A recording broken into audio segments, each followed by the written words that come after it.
Nagpapasalamat po kami at nagpupuri sa ating Panginoong Diyos at sa ating Panginoong Hesukristo, sapagkat naglagay po sila ng tagapamahalang pangkalahatan na totoong mapagmahal at punong-puno ng pagmamalasakit sa Iglesia.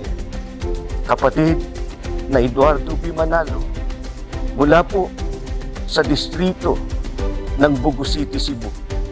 Kami po na mga ministro, mga manggagawa, kasama po ang aming buong sambahayan, ang lahat po ng mga may tungkulin at mga kapatid ay buong galak at taus-pusong bumabati sa pagsapit po ng kaarawan ng inyong pagsilang.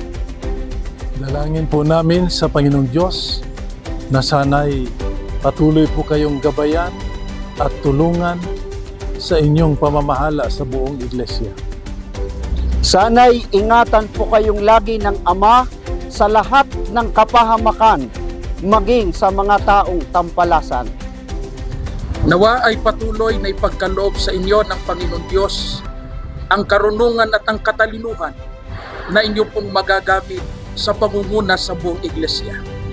Pagpalain po nawa ang inyong buong sambahayan ng kapayapaan at manatiling inyo pong kaaliwan at kasiyahan sa pagtupad ng inyong tungkulin. Lubos po kaming makikipagkaisa sa inyong layunin na maipalagan na pa sa maraming tao ang ating pananampalataya.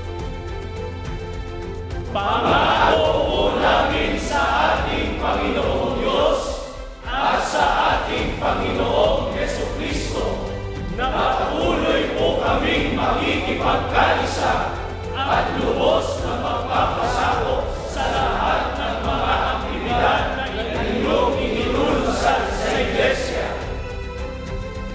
Maraming salamat po sa walang sawang pagmamahal, pagmamalasakit, paggabay at pagtuturo sa bawat isa sa amin upang kami pong lahat ay makarating sa pangakong kaligtasan.